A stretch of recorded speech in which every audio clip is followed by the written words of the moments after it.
மாதத்தின் வளர்பிறை சதுர்த்தி நாளன்று விநாயகர் சதுர்த்தி கொண்டாடப்படுகிறது. எந்த ஒரு நல்ல காரியத்தையும் தொடங்குவதற்கு முன்பாக விநாயகரை வணங்கி அவருடைய ஆசீர்வாதத்தை பெறுவது இந்துக்களின் பாரம்பரியமாக இருந்து வருகிறது. அந்த வகையில் இன்று நாடு முழுவதும் விநாயகர் சதுர்த்தி கொண்டாட்டம் கோலாகலமாக நடைபெற்று வரும் நிலையில் சென்னையின் பல்வேறு பகுதிகளில் விதவிதமான விநாயகர் சிலைகளை வைத்து பொதுமக்கள் வழிபட்டு வருகின்றனர். அந்த வகையில் சென்னை வலசரவாக்கத்தில் பரமசிவன் பிள்ளையார், பார்வதி பிள்ளையார், குழந்தை பிள்ளையார் என 3 வடிவில் பிள்ளையார் முகம் கொண்டு 3 சிலைகள் தயார் செய்து வழிபட்டு வருகின்றனர். சென்னை ஈக்காட்டு தாங்கல் பங்களா தெருவில் ஐயப்பன் கோவில் வடிவில் விநாயகர் சிலை அமைக்கப்பட்டுள்ளது. சபரிமலையில் ஐயப்பன் அமர்ந்திருக்கும் அதே உருவம் போலவே ஐயப்பனின் உருவத்தை வைத்து விநாயகரை உருவாக்கியுள்ளனர். வருடா வருடம் புதிதாக விநாயகர் சிலைகளை அமைத்து இந்த பகுதி மக்கள் வழிபட்டு வருவது குறிப்பிடத்தக்கது. சென்னை மேற்கு மாம்பலம் லட்சுமி தெருவில் அத்திப்பழம், கிவி, பாதாம், கருப்பு திராட்சை, முந்திரி, பிஸ்தா,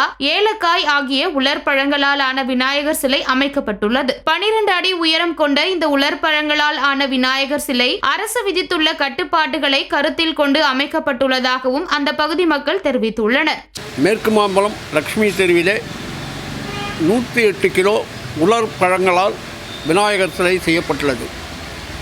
இந்த சிலையிலே திராட்சை, முந்திரி, பாதாம், கிவி, பைனாப்பிள் காயின், அத்திப்பழம், ஏலக்காய், முந்திரி போன்ற 9 வகையான உலர் பழங்களால் இந்த சிலையானது செய்யப்பட்டுள்ளது.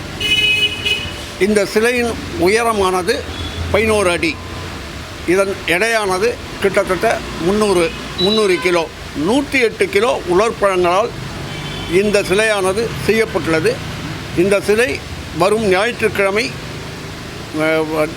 பட்டினப்பாக்கம் கடற்கரையிலே மீன்களுக்கு இரையாக கடற்கரையிலே கரைக்கப்படும். சென்னை சிஐடி நகரில் பேரிச்சம் பழத்தினாலான விநாயகர் சிலை பிரதிஷ்டை செய்யப்பட்டுள்ளது. சுமார் 120 கிலோவிற்கும் அதிகமான பேரிச்சம் பழம் மற்றும் முந்திரி பருப்பை கொண்டு விநாயகர் சிலை செய்யப்பட்டுள்ளது. இந்த விநாயகருக்கு சிஐடி நகர் தாதா என்று பெயர் வைத்து அந்த பகுதி இளைஞர்கள் உற்சாகமாக விநாயகர் சதுர்த்தியை கொண்டாடி வருகின்றனர். எம்ஜிஆர் நகர் மார்க்கெட் பகுதியில் சகோதரத்துவத்தை வெளிப்படுத்தும் வகையில் விநாயகரும் முருகரும் ஒன்றாக இருக்கக்கூடிய வகையில் அண்ணன் தம்பி பிள்ளையார் சிலையும் வைக்கப்பட்டுள்ளது. இதேபோல தமிழகத்தின் பல்வேறு பகுதிகளிலும் ஆபரேஷன் சிந்தூர் விநாயகர், மயில் வாகன விநாயகர், காளை விநாயகர், ரதத்தில் வருவது போல விநாயகர் சிலை மற்றும் பாட்டப் விநாயகர் என பல்வேறு வடிவிலான விதவிதமான விநாயகர் சிலைகளை வைத்து பொதுமக்கள் விநாயகர் சதுர்த்தியை கோலாகலமாக கொண்டாடி வருகின்றனர்.